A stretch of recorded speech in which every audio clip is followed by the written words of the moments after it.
నమస్కారం. సుఖీభవకు స్వాగతం. ఈరోజు సుఖీభవలో 60లో కీళ్ల మార్పిడి సురక్షితమేనా? పసిబిడ్డ తల ఒకవైపు ఒత్తుకుపోయిందా? పనివేళల్లో నిద్రకు చెక్ పెట్టండిలా. పిల్లల్లో అత్యవసర పరిస్థితులా?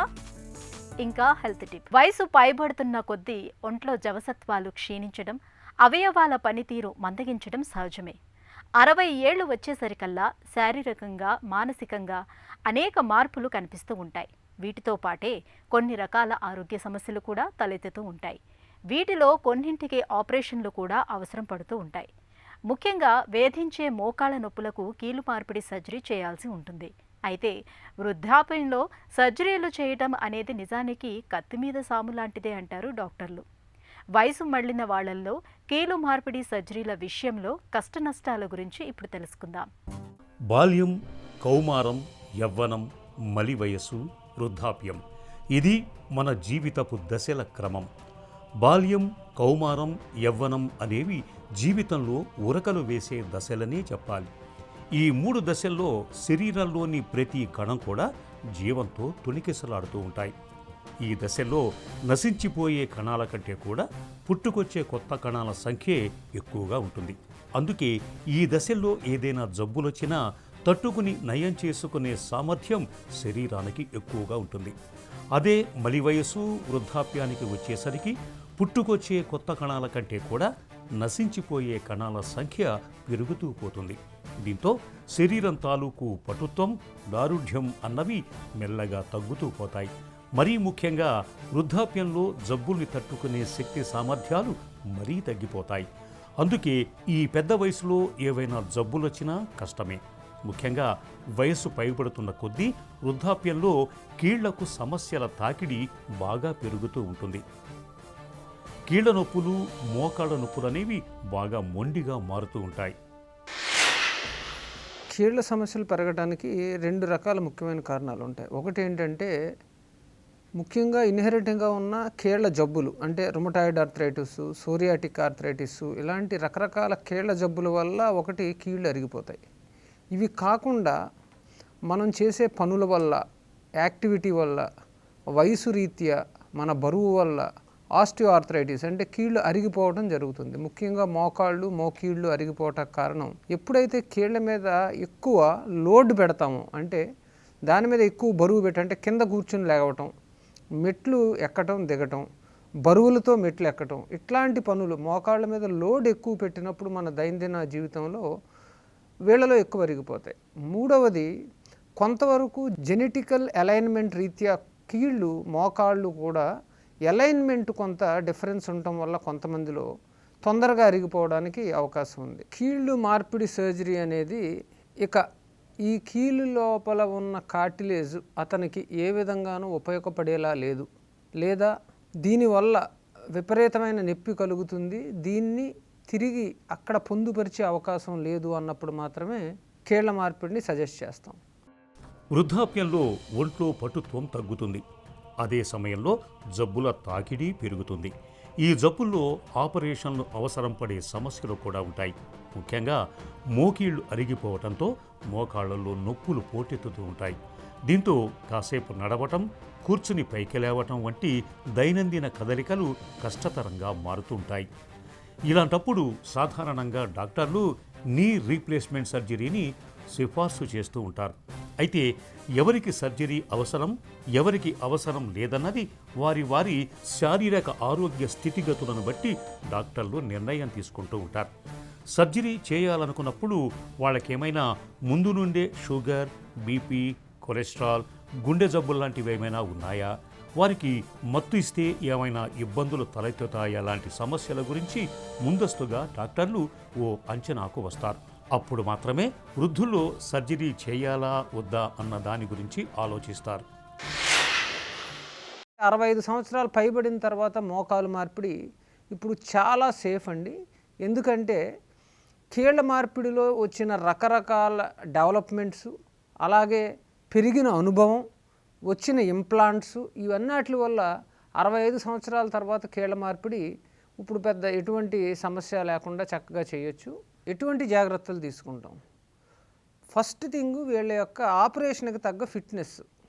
2 వీళ్ళ యొక్క బోన్ క్వాలిటీ ఎట్లా ఉంది, ఈ 2 ఇంపార్టెంట్. మూడవది పేషెంట్ యొక్క ఆపరేషన్కి ముందు ఉన్న లైఫ్ స్టైల్ ఏంటి, ఇవన్నీ కూడా పరిగణలోకి తీసుకుంటాం. దాన్ని బట్టి మన ఇంప్లాంట్ డిజైన్ అంటే ఒకవేళ బోన్స్ బాగా వీక్గా ఉంటే, బాగా ఆస్టియోపోరోటిక్గా ఉంటే మనం కొంత సమయం తీసుకొని దానికి సంబంధించిన మందులు ఇచ్చి తర్వాత దానికి తగ్గ ఇంప్లాంట్ సెలెక్ట్ చేసుకుంటాం. అట్లాగే కొన్నిసార్లు మరీ వీక్గా ఉన్నాయన్నప్పుడు అవసరమైతే, లేదా బాగా వంకర్లు పోయినాయి అన్నప్పుడు, లేదా స్ట్రెస్ ఫ్రాక్చర్స్ అక్కడ వచ్చే అవకాశం ఉందన్నప్పుడు ఆ ఇంప్లాంట్స్కి స్టెమ్స్ వాడతాం. అంటే కింద మళ్ళీ విరిగిపోకుండా ఆపరేషన్ అయిన వెంటనే స్టెమ్స్ వాడతాం. అలాగా good observation of the patient and early intervention of other specialities అవసరమైనప్పుడు చేస్తే ఎటువంటి ఇబ్బంది లేకుండా కూడా ఈ ఆపరేషన్లు చాలా చక్కగా చేయించుకుని బయటకు వెళ్ళొచ్చు. ఆధునికంగా వచ్చిన మోకీలు మార్పిడి చికిత్స అత్యంత ప్రామాణికమైంది. ఈ సర్జరీలో భాగంగా అరిగిపోయిన కార్టిలేజ్ను తొలగించి కృత్రిమ కీలును అమరుస్తారు. ఒక పక్క స్టీలుతోనూ మరో పక్క ప్లాస్టిక్తోనూ ఉండే ఈ కృత్రిమ కీలు ఎంతో దృఢంగా ఉంటుంది. ఇవాళ ఆక్సీనియంతో తయారైన సుమారు 20 ఏళ్లకు పైగా మన్నే అత్యాధునిక కీళ్లు అందుబాటులోకి వచ్చాయి. సర్జరీ విధానంలోనూ ఒకప్పటితో పోలిస్తే ఇవాళ అనుకూలమైన మార్పులు చాలానే వచ్చాయి. తక్కువ కోతతోనే కీలు మార్పిడి పూర్తయిపోతుంది. కీళ్ల మధ్య రాపిడిని తట్టుకునేందుకు అమర్చే ప్లాస్టిక్ పదార్థంలో ఇవాళ జీవితాంతం మన్నే హైలీ క్రాస్ లింక్డ్ పాలిఎథిలీన్ అనే ప్లాస్టిక్ పదార్థాన్ని వాడుతున్నారు. మోకాలి సైజు, నిర్మాణాలను సిటీ స్కాన్లో ఖచ్చితమైన లెక్కలతో నిర్ధారించి ఆ కొలతలకు అనుగుణంగా మోకీళ్లను తయారు చేసే ఆధునిక ప్రక్రియలు కూడా ఇప్పుడు అందుబాటులోకి వచ్చాయి. ఇవన్నీ వయసు మళ్లిన వాళ్లలో కీలు మార్పిడి సర్జరీల సక్సెస్ రేటును బాగా పెంచుతున్నాయి. అయితే పెద్ద వయసులో కీలు మార్పిడి సర్జరీలు కొన్నిసార్లు అవి విఫలం అవుతున్న సందర్భాలు కూడా ఉంటున్నాయి. ఇలాంటప్పుడు రివిజన్ సర్జరీ చేయాల్సి ఉంటుంది. ఈ మోకాళ్ళు లేదా హిప్ తుంటి మార్పిడి ప్రపంచంలో మోస్ట్ సక్సెస్ఫుల్ సర్జరీస్లో they are rated number 1. Almost సంవత్సరానికి 3 నుంచి 4 లక్షల రీప్లేస్మెంట్స్, జాయింట్ రీప్లేస్మెంట్స్ జరుగుతున్నాయి. 2, వీటి యొక్క లాంజివిటీ ఒకప్పుడు 10 ఏళ్ళు మాత్రమే అనేవారు. ఈరోజు 15-20 సంవత్సరాల వరకు కూడా ఈ జాయింట్స్ ఎటువంటి ఇబ్బంది లేకుండా ప్రైమరీ జాయింట్స్ నిలుస్తున్నాయి, మనం చేస్తున్న టెక్నిక్ని బట్టి, వాడుతున్న ఇంప్లాంట్స్ని బట్టి. కాబట్టి ఈ ఇంప్లాంట్లో కానీ, లేదా ఈ సర్జికల్ టెక్నిక్స్లో కానీ, లేదా ఎనస్థీషియాలో కానీ, పోస్ట్ ఆపరేటివ్ పెయిన్ కంట్రోల్లో కానీ చాలా మార్పులు వచ్చినాయి. ఒక్క వయసు కారణంగా మీ లైఫ్ స్టైల్ని పూర్తిగా పాడు చేసుకుని మనం కుర్చీకి పరిమితం అయిపోకుండా ఈ జాయింట్ రీప్లేస్మెంట్ అనేది నిజంగా ఒక వరం and is the most safest surgery. వృద్ధాప్యంలో వచ్చే ఆరోగ్య సమస్యలకు సాధ్యమైనంత వరకు ఆపరేషన్ల అవసరం రాకుండా చూసుకోవటం మంచిది. అలా కాదు, మరీ తప్పదు, ఖచ్చితంగా అవసరం అనుకుంటేనే ఆపరేషన్లకు వెళ్లాల్సి ఉంటుంది. అలా ఆపరేషన్లకు వెళ్లే ముందు వృద్ధులను ఓ ప్రత్యేక కేటగిరీగా గుర్తించి వారి ముందస్తు ఆరోగ్య సమస్యలపై ఒక అవగాహన కలిగి ఉండి సర్జరీ తర్వాత కూడా ఎలాంటి ఇబ్బందులు వచ్చే అవకాశం ఉందో గుర్తెరిగి సర్జరీ చేయాల్సి ఉంటుంది. నవమాసాల తర్వాత అమ్మ కడుపు పంట పండి పండంటి బిడ్డ పొత్తిళ్లలోకి వచ్చాక ఇల్లంతా ఒకటే సంబరంగా ఉంటుంది. ముద్దులొలికే పసిబిడ్డ ఉనికితో రోజులు, నెలలు ఇట్టే దొర్లిపోతూ ఉంటాయి. అయితే ఇలాంటి ఆనంద సమయాల్లో కొన్ని అనుకోని సమస్యలు కూడా ఎదురవుతూ ఉంటాయి. చంటిబిడ్డ తల ఒకవైపుకు ఒత్తుకుపోవటం అలాంటిదే. రోజంతా ఒకే వైపు పడుకోబెట్టడం, పుట్టుకతో తలెత్తిన కొన్ని సమస్యల మూలంగా పసిబిడ్డ తల ఏదో ఒకవైపు నొక్కుకుపోయినట్లుగా చూడ్డానికి అసహజంగా కనిపిస్తూ ఉంటుంది. అయితే ఈ సమస్యకు పొజిషనల్ థెరపీ, హెల్మెట్ థెరపీ వంటి చికిత్సలు ఉన్నాయి అని చెబుతారు డాక్టర్లు. పసిబిడ్డలో తల ఒత్తుకుపోవటం అనే సమస్య గురించి ఇప్పుడు తెలుసుకుందాం. పేరెంట్స్ ఎలా అయితే నెలలు పెరుగుతూ ఉంటాయో మదర్ ఫీడింగ్ హ్యాబిట్స్, పడుకునే పెట్టే హ్యాబిట్స్ని బట్టి పిల్లలు ఒకే పొజిషన్లో ఎక్కువగా ఉన్నప్పుడు మనం ఏమవుతుందంటే తల అనేది ఒక సైడ్ నొత్తుకుపోవచ్చు అండి. అంటే ఒక సైడ్ మనకు లోపలికి వెళ్ళిపోయినట్టు అనిపించి ఇంకో సైడ్ తల భాగం బయటికి ఉన్నట్టు తెలుస్తుంటుంది. అప్పుడప్పుడు దీంతో పాటు నుదురు కూడా ఒక సైడ్ ముందుకు వచ్చి ఒక సైడ్ వెనక్కి వెళ్ళిపోయినట్టు అనిపిస్తుంది అండి. దీనికి కారణాలు ఏంటంటే ఎక్కువ టైము బేబీ హెడ్ ఒకటే సైడ్ ఉన్నప్పుడు ఆ సైడ్ సాఫ్ట్ స్కల్ ఉండడం వల్ల అది మొత్తం ఒక సైడ్ షిఫ్ట్ అయిపోతుంది. ఇది మనం గమనించడానికి మోస్ట్లీ మనకు మదర్స్ అండ్ గ్రాండ్ మదర్స్ వీటిని 2 to 3 months టైంలోనే పికప్ చేస్తారు. అట్లాంటప్పుడు ఈ పిల్లలకి ఏంటంటే ఇంకో సైడ్ ఆపోజిట్ సైడ్లో ఆ పొజిషనింగ్ అనేది పొజిషనల్ థెరపీతో కరెక్ట్ చేయాలి. కరెక్ట్ చేసి ఏ సైడ్ అయితే ఎక్కువ పడుకోబెడుతున్నారో దాన్ని ఆపోజిట్ సైడ్ పడుకోబెట్టడం వల్ల అది కరెక్ట్ అయ్యే అవకాశం ఉంటుంది. ఈ పొజిషన్ ప్రాబ్లమ్స్ వచ్చిన వాళ్ళకు 4-5 months వచ్చినా సరే ఆ ప్రాబ్లమ్స్ అలాగే పర్సిస్టెంట్ ఉండి మన పొజిషన్ థెరపీ టమీ టైం తోటి ఇంప్రూవ్ కాని వాళ్ళకు 6 months వచ్చినప్పుడు మన ఫ్యామిలీ కౌన్సిలింగ్ చూసుకొని మనం వాళ్ళకు హెల్మెట్ థెరపీస్ అనేటివి అడ్వైస్ చేయొచ్చు. హెల్మెట్ థెరపీ అనేది ఇది హెల్మెట్ సాఫ్ట్ హెల్మెట్ ఉంటుందండి, కార్బన్ ఫైబర్తో చేస్తారు. అండ్ ఇది ఆ పిల్లలకు కస్టమ్ మేడ్, అంటే వాళ్ళకు పర్సనలైజ్డ్గా తయారు చేయాల్సి వస్తుంది వాళ్ళ హెడ్ సైజ్ షేప్ని బట్టి. మనకు కరెక్షన్ అనేది అవుట్కమ్ కరెక్షన్ అనేది యూనిఫామ్గా వచ్చే ఛాన్సెస్ ఎక్కువగా ఉంటాయి. మధ్యాహ్నం వేళల్లో పని చేస్తున్నప్పుడు, సీరియస్గా పరీక్షలకు చదువుకుంటున్నప్పుడు కళ్ళు మూతలు పడుతూ నిద్ర ముంచుకొస్తూ ఉంటే ఒకటే చిరాకుగా ఉంటుంది. ముఖ్యంగా మధ్యాహ్నం భోజనం తర్వాత కుదురుగా పనిచేసేందుకు మనలో చాలామందికి శరీరం అంతగా సహకరించదు. దీంతో ఏ పని మీద దృష్టి పెట్టలేం. ఇలాంటప్పుడు పని వేళల్లో నిద్రకు చెక్ పెట్టేందుకు ఏం చేయాలో, అందుకు ఎలాంటి జాగ్రత్తలు తీసుకోవాలో ఇప్పుడు తెలుసుకుందాం. పని వేళల్లో నిద్ర ఎంత చిరాకుగా ఉంటుందో చెప్పలేం. మధ్యాహ్నం భోజనం తర్వాత శరీరం ఏమాత్రం పని చేసేందుకు సహకరించదు. దీంతో పనిపై శ్రద్ధ పెట్టలేరు. ఇది మామూలుగా ఉండే సమస్యే. కానీ రోజంతా ఇలాగే ఉంటే ఎలా ఉంటుంది? చాలా ఇబ్బందిగా ఉంటుంది. అసలు ఈ సమస్య తలెత్తడానికి రాత్రిపూట ఆలస్యంగా భోజనం చేయటం మొదలుకొని ఎలక్ట్రానిక్ పరికరాల వాడకం వరకు చాలా కారణాలే కనిపిస్తాయి. రాత్రి భోజనం ఆలస్యంగా చేయటం వల్ల జీర్ణ వ్యవస్థ దెబ్బతింటుంది. తిన్నది త్వరగా జీర్ణం కాదు. ఫలితంగా పగటిపూట కూడా మత్తుగా అనిపిస్తూ ఉంటుంది. కాబట్టి వీలైనంత తొందరగా రాత్రి భోజనం ముగించటం మంచిది. ఇక రాత్రిపూట ఎక్కువసేపు ఎలక్ట్రానిక్ పరికరాలతో గడపటం, తక్కువ వెలుతురులో వాటిని వాడటం వల్ల మనలో చాలామందికి సరైన నిద్ర ఉండటం లేదు. దీనివల్ల కూడా పగటిపూట కునుకు ముంచుకొస్తూ ఉంటుంది.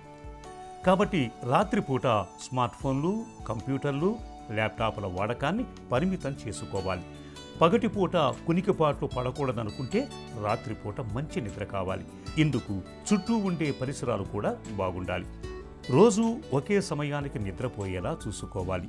పడుకునే ముందు గదిలోకి వెలుతురు లేకుండా చూసుకోవాలి. దీంతో నిద్ర బాగా పడుతుంది. ఇక ఆల్కహాల్ తాగటం వల్ల అనేక రకాల ఆరోగ్య సమస్యలు తలెత్తుతాయి. నిద్రలేమితో శరీర ఆరోగ్య వ్యవస్థ మీద ప్రభావం పడుతుంది. దీంతో ఏ పనిని సంపూర్ణంగా చేయలేరు. ఆల్కహాలుకు ఎంత దూరంగా ఉంటే అంత ఆరోగ్యంగా ఉంటారు.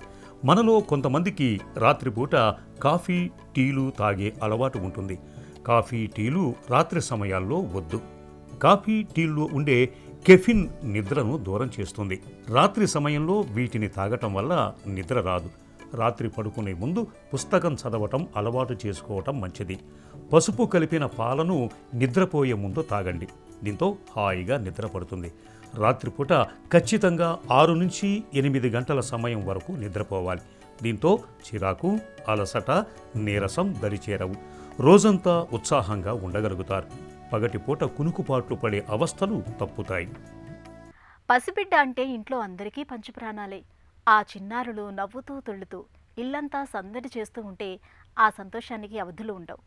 మరి అందరినీ ఆనందంలో ముంచెత్తే ఆ పసిబిడ్డ ఉన్నట్టుండి ఏడుస్తూ నొప్పితోనో బాధతోనో మెలికలు తిరిగిపోతూ ఉంటే ఆ కుటుంబం అంతా కంపించిపోతుంది. తమ పాపాయికి ఏమైందో ఏమోనన్న కంగారు, ఆతృత తల్లిదండ్రులని ఒక చోట నిలవనీయదు. పసిపిల్లల్లో కనిపించే కొన్ని రకాల సమస్యలు కొన్నిసార్లు చాలా ప్రమాదకరంగా ఉంటాయి. వాటిని త్వరగా గుర్తించడంతో పాటు వేగంగా చికిత్సను అందించాల్సి ఉంటుంది. పిల్లల్లో కనిపించే అత్యవసర పరిస్థితుల గురించి డాక్టర్ని అడిగి ఇప్పుడు తెలుసుకుందాం. పిల్లల ఆరోగ్యానికి సంబంధించి అత్యవసర పరిస్థితి అని ఎప్పుడు చెబుతారు? ఊపిరి అందకపోవటం, ఊపిరి తీసుకోవడానికి ఇబ్బంది పడటం, బేబీ ఆర్ పిల్లాడు నీలంగా మారటం, లేదా ఫిట్స్ రావటం, లేదా ఏదైనా పడిపోయి దెబ్బ తగిలి తర్వాత స్పృహ లేకుండా పడి ఉండటం, లేదా కాలిపోవటం, లేదా దగ్గరలో ఏదైనా ఉన్నది చూసుకొని పాయిజన్ తాగేయటం, ఇలాంటివి జనరల్గా అత్యవసర పరిస్థితుల్లో పిల్లలు హాస్పిటల్కి వస్తూ ఉంటారు. సాధారణంగా పిల్లల్లో కనిపించే అత్యవసర పరిస్థితులు ఎలా ఉంటాయి?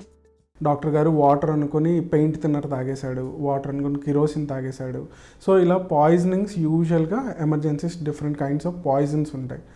లేదా చేతులు కాల్చుకొని వచ్చేసాడు, ఒళ్ళు కాలిపోయి వచ్చేసింది, ఫిట్స్ వచ్చాయండి, పడుకుని ఉన్నాడు, సడన్గా లేచేటప్పటికి ఫిట్స్ ఉన్నాయి, లేదా లేవట్లేదు, ఆయాసంగా ఉంది, ఊపిరి తీసుకోలేకపోతున్నాడు, సడన్గా షాక్ అంటాం. షాక్ అంటే బాడీలో శరీరానికి ఆక్సిజన్ సరిగ్గా అందకపోవటం.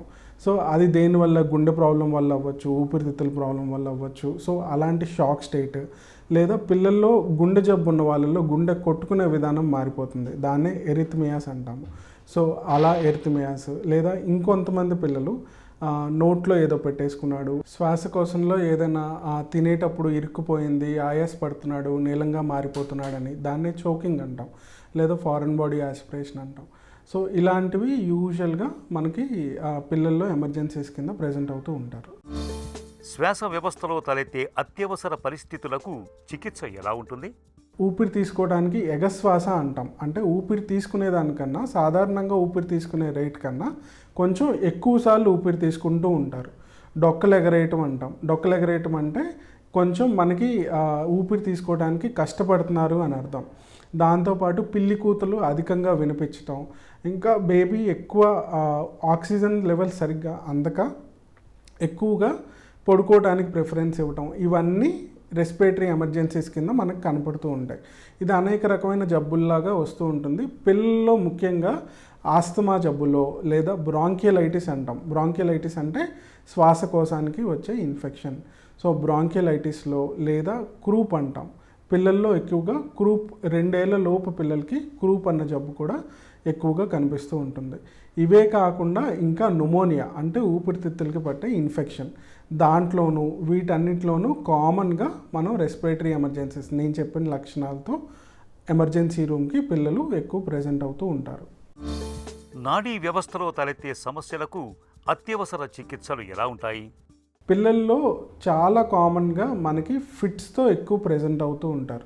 అది కాకుండా ఇంకా అనేక రకాల ఎమర్జెన్సీస్ ఉన్నాయి. ఏంటి, తలకి దెబ్బ తగలటం, తలకి దెబ్బలు తగిలినందువల్ల స్పృహ కోల్పోవటం, లేదా స్ట్రోక్ అంటాం. స్ట్రోక్ అంటే అనేక రకమైన స్ట్రోక్, తలలో బ్లీడింగ్ అవ్వటం, లేదా తలలో రక్తం గడ్డగట్టడం, వాటి వల్ల ఫిట్స్ రావటం, లేదా మెదడువాపు వ్యాధి. మెదడువాపు వ్యాధి రావటం వల్ల బిడ్డ మళ్ళీ ఈ ఫిట్స్ రావటం, లేదా ఇంకొక రకమైన ఎమర్జెన్సీస్ ద్వారా మనకి పిల్లలు యూజువల్గా వస్తూ ఉంటారు.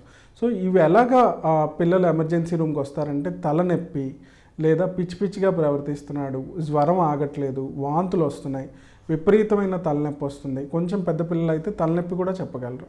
సో ఇవన్నీ చూసుకొని న్యూరలాజికల్ ఎమర్జెన్సీస్ పిల్లల్లో ఈ విధంగా ప్రెజెంట్ అవుతూ ఉంటారు. ట్రీట్మెంట్ పరంగా వచ్చేటప్పటికి మనం వాళ్ళ స్పృహని చూస్తూ ఉంటాం. అంటే జీసీఎస్, గ్లాస్గో కోమా స్కేల్ అంటారు. అది ఎంత రేట్లో ఉంది, అది బాగానే ఉందా, ఫిట్స్కి ట్రీట్మెంట్ ఇస్తాము. మెదడు వాపు అయితే మెదడు వాపుకి కావాల్సిన ట్రీట్మెంట్ ఇస్తాము. లేదా బ్రెయిన్లో ప్రెషర్ తగ్గడానికి ఒక ఇంజెక్షన్ ఉంటుంది, ఆ ఇంజెక్షన్ ఇస్తాము. ఇవన్నీ కాకుండా స్పృహ బాగా తక్కువ ఉంది, కోమాలో ఉంటున్నాడు అంటే వెంటిలేటర్ సహాయం తీసుకుంటాము. జీర్ణమండలంలో తలెత్తే అత్యవసర పరిస్థితులకు చికిత్స ఎలా ఉంటుంది? పిల్లలకి విపరీతమైన వాంతులు అయిపోతూ ఉంటాయి, ఆగకుండా వాంతులు అవుతుంటాయి. కొంతమందికి గ్రీన్ కలర్లో వామిటింగ్ అవుతూ ఉంటుంది. అదే కాకుండా ఇంకొన్నిసార్లు మోషన్ వెళ్ళినప్పుడు బ్లడ్ పడటం, లేదా బ్లాక్ కలర్లో మోషన్ రావటం, లేదా పొట్ట ఉబ్బరంగా అయిపోయి శ్వాస తీసుకోవడానికి ఇబ్బంది కూడా పడవచ్చు, అంత ఉబ్బరంగా అయిపోతూ ఉంటుంది. ఇలాంటి పరిస్థితుల్లో గ్యాస్ట్రో ఇంటెస్టైనల్ ఎమర్జెన్సీస్ అంటాం. లేదా లివర్ ఎఫెక్ట్ అయిపోయి బాగా పచ్చకామెరలాగా అవ్వటం, అసలు మోషన్ ఎల్లోగా రాకుండా ఓన్లీ వైట్గా రావటం, ఈ రకంగా గ్యాస్ట్రో ఇంటెస్టైనల్ ఎమర్జెన్సీస్ మనకి పిల్లల్లో కనపడవచ్చు. ఇవి దేనివల్ల కనపడవచ్చు అంటే, ఒకటి పేగులో పేగు మడతపడటం, దాన్నే ఇంటూసెసెప్షన్ అంటాం. లేదా పేగు బాగా మడతపడిపోయి చుట్టుకుపోవటం, దాన్నే ఇంటెస్టైనల్ అబ్స్ట్రక్షన్ అంటాం. లేదా నెక్రోటైజింగ్ ఎంట్రోకోలైటిస్ అంటే పేగులకి ఇన్ఫెక్షన్ వచ్చి బ్లడ్ సరిగ్గా అందక నెక్రోసిస్ మారిపోవటం, దాన్నే నెక్రోటైజింగ్ ఎంట్రోకోలైటిస్ అంటాం. సో ఇలా అనేక రకాలుగా ఉన్నాయి. అదే పుట్టుక నుంచి కొంతమందికి వచ్చిన దాన్ని హైపర్ట్రోఫిక్ పైలోరిక్ స్టెనోసిస్ అంటాం. దీనికి ట్రీట్మెంట్ కొంతమందికి అబ్స్ట్రక్షన్ ఏమీ లేకపోతే ఓన్లీ ఫుడ్ ఏమీ ఇవ్వకుండా ఒక 24 గంటలు ఆగుతాము, నోటి ద్వారా ఏమీ ఇవ్వకుండా ఒక 24 గంటలు ఆగుతాము, లేదా అవసరమైన దాన్ని బట్టి సర్జికల్ కన్సల్టేషన్ తీసుకొని సర్జికల్ ట్రీట్మెంట్ ఉంటుంది. పిల్లల్లో కనిపించే అత్యవసర పరిస్థితుల్ని సకాలంలో ఎలా పసిగట్టాలి? ఎప్పుడు కూడా మనం గుర్తుపెట్టుకోవాల్సింది ఏంటంటే, ఒక పిల్లాడి కానీ లేదా ఒక పిల్ల కానీ తన రొటీన్ కన్నా భిన్నంగా ఉంది అంటే నార్మల్గా పడుకోవటం లేదు, లేదా నార్మల్గా తినట్లేదు, నార్మల్గా ఆడుకోవట్లేదు, ఎక్కువ పడుకోవడానికి ప్రిఫరెన్స్ ఇస్తుంది, నార్మల్గా బ్రీతింగ్ తీసుకోవట్లేదు, డొక్కలు ఎగరేస్తుంది, ఎగశ్వాస ఉంది, ఆయాసం ఉంది. సో ఇవన్నీ ఎప్పుడైతే అబ్నార్మల్గా ఉన్నాయో, నార్మల్సీకి కొంచెం డిఫరెంట్గా ఉందో పేరెంట్స్ ఎప్పుడు కొంచెం గమనిస్తూ ఉండాలి. లేదా ఫిట్స్ వస్తున్నాయా, ఎక్కువ పడుకుని ఉండిపోతున్నారా, దాన్నే డ్రౌజీనెస్ అంటాం. అలాంటప్పుడు ఎప్పుడు కూడా పేరెంట్స్ జాగ్రత్తగా ఉండాలి, అప్రమత్తంగా ఉండాలి. వెంటనే కుదిరితే దగ్గరలో ఉన్న డాక్టర్స్కి కన్సల్ట్ చేయాలి. అదే కొన్ని ఎమర్జెన్సీస్ మనకి డైరెక్ట్గా తెలిసిపోతాయి. పిల్లలు కొంచెం పెద్ద పిల్లలే చెప్తారు, మాకు కాలిపోయిందని కానీ, లేకపోతే మేము ఇది తాగామని కానీ, లేకపోతే మాకు ఇది కుట్టిందని కానీ. అలాంటప్పుడు డైరెక్ట్గా హాస్పిటల్కి రావాల్సి ఉంటుంది. పసి ప్రాణాల్ని ప్రమాదపు టంచుల్లోకి నెట్టే సమస్యల విషయంలో తల్లిదండ్రులు నిరంతరం అప్రమత్తంగా ఉండాలి. ఆరోగ్యపరంగా అత్యవసర పరిస్థితులు ఎదురైనప్పుడు ఆలస్యం చేయకుండా చిన్నారుల్ని వేగంగా ఆసుపత్రికి తీసుకువెళ్లాలి. సత్వర వైద్యం అందేలా చూడాలి. ఇక ఈరోజు కార్యక్రమాన్ని ముగించే ముందు ఒక చిన్న చిట్కా మీకోసం. పిల్లల్ని రోజూ కాసేపు ఉదయపు నీరెండలో ఆడుకునేలా ప్రోత్సహించండి. ఈ అలవాటు పిల్లలకు తగినంత విటమిన్ డి అందేలా చేస్తుంది. చాలినంత విటమిన్ డి లభిస్తే పిల్లల్లో వ్యాధి నిరోధకత చక్కగా ఉంటుంది.